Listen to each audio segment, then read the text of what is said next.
Sorry about that. I will carry on where I was. So I was doing a questions and answers format. So if you have any questions that you would like to answer, what you would like me to answer, just put them in the comments below and I will cover those now. Anything in relation to OCD, generalized anxiety disorder, anxiety in general, I will cover those. And I think from the last point, if you look at a lot of the questions, what they tend to always be focusing on is things like, not actually the last section there, that wasn't one of the questions, but is often a common question, is can I recover 100%? Okay, that was one of the fears. What is possible for recovery? Recovery is the absence, by definition, of chronic anxiety and chronic guilt. Okay, so that means that you don't experience suffering. The OCD itself, let's imagine that there is most likely a genetic component.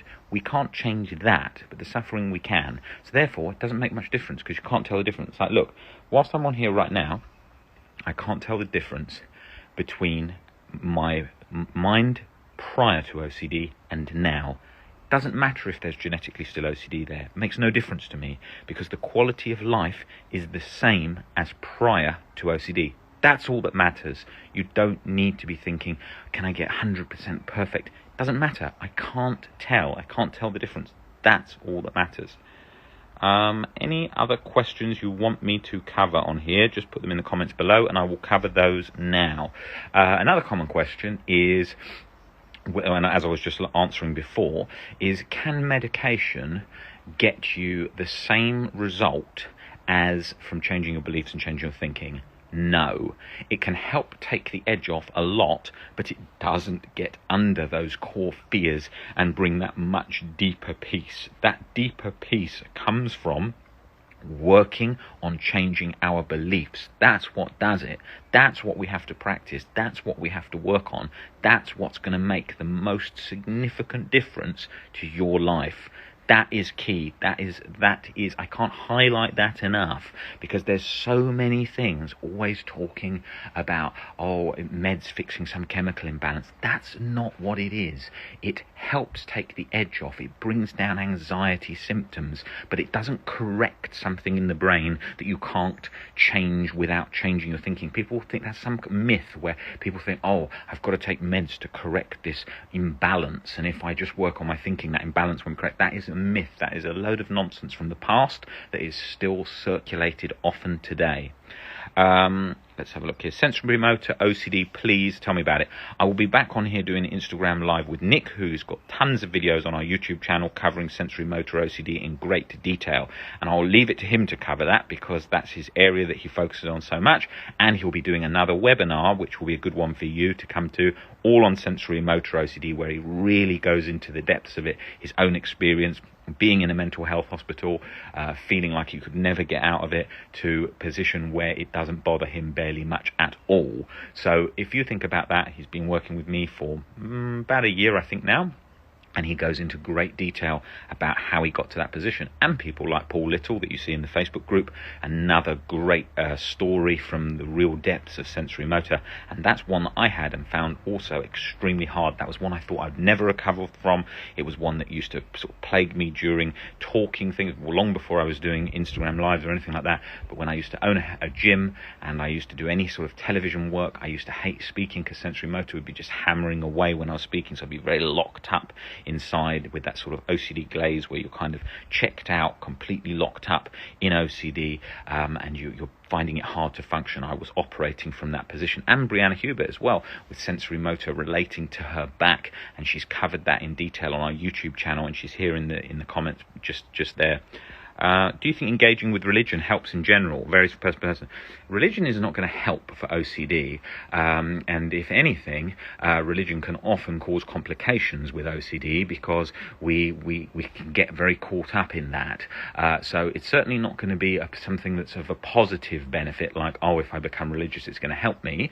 And it also doesn't mean that you have to get rid of religion to recover. I mean, large number of people from all different parts of the world, especially in Saudi Arabia and Georgia, Virginia, Virginia, very strongly religious, Israel and so on, and they come to me for lots of OCD relating to religion, and it's about learning to create distance with the thoughts, with uncertainty, as well as look at irrational beliefs. Although by definition religion in of itself is an irrational belief, we can still pick it apart in lots of ways to get under it at the core without giving up religion itself. But it can be tricky. Let me highlight this. It can be tricky with religion often. And so we do, because of it by nature being an irrational belief, we have to come at it from quite a few angles, so it can be tricky putting that into process. But religion in of itself being a benefit to OCD recovery, no, it doesn't do that. But it can lead to OCD latching to that, but you don't have to give up religion. I gave up religion. I looked at it and I broke it down with all the irrational beliefs in relation to religion. I gave it up when I was 18, and so obviously then there was no problems with religion.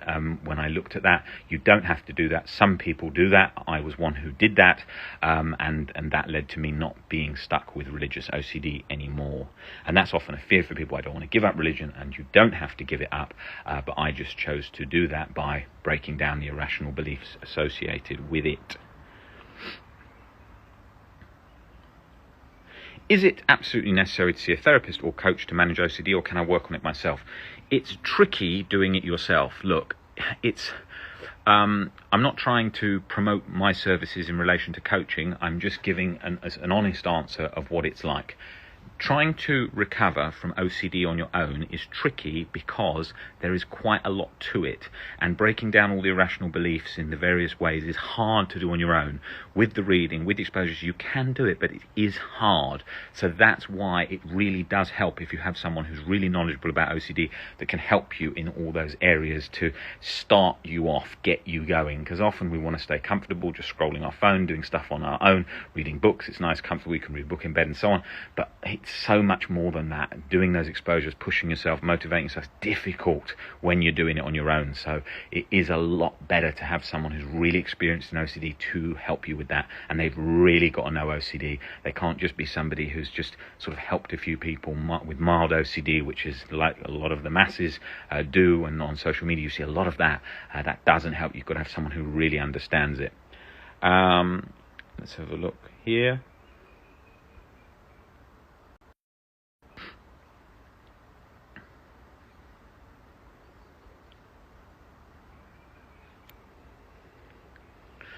Where could I get a therapist or someone to help me recover?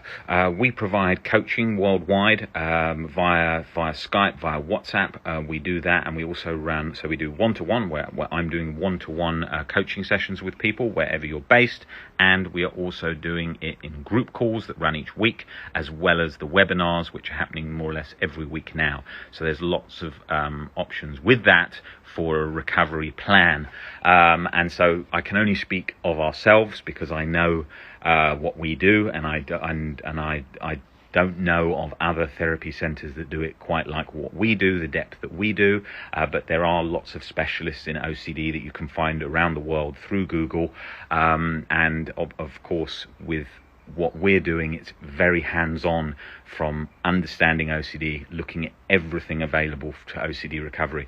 Rarely do we see something new where we think, oh, we hadn't thought of that, because our whole speciality is OCD, particularly real event OCD, POCD, all those really tricky themes that so many places struggle to get people to recovery with, and that's what we specialize in, and that's my life's work. So I can only speak for ourselves, but you can find resources online for other places for sure. How long have you had OCD? Well, I first realised I had OCD when I was age 17. It came on within a period of 24 hours, but I'd seen it building up in various ways over the years prior, and then to about the age of 25, 26, so quite a while, and where it was really locked on 24 hours a day for a very, very long time. Any other questions you want to ask me before I go today on OCD, just put them in the comments below and I will cover those now.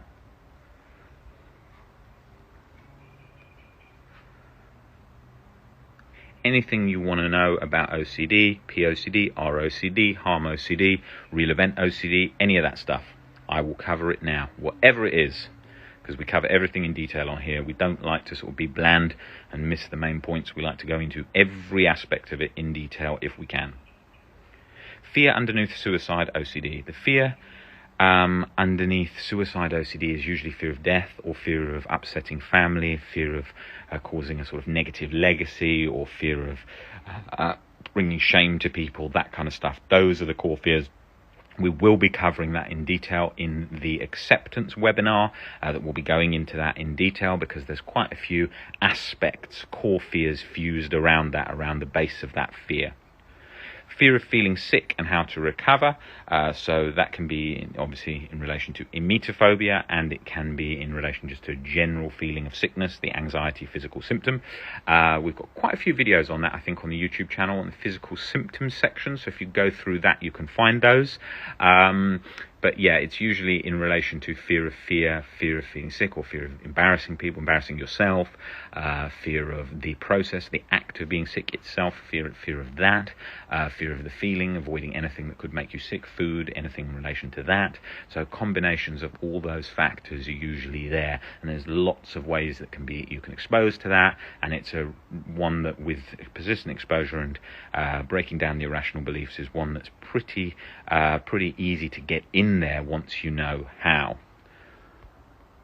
Okay guys, I think any recommendations for existential triggers? I cover that on the existential playlist on the YouTube channel. So if you go on there, there's loads of videos covering all the different existential triggers and all about the particular fears involved in existential OCD and how to get under them. Guys, I will see you on the next Instagram Live. I've done a few of Instagram Lives today, 3 or 4 today, and I'll be back on here in the next few days to cover many more. All right, guys, take it easy. See you later.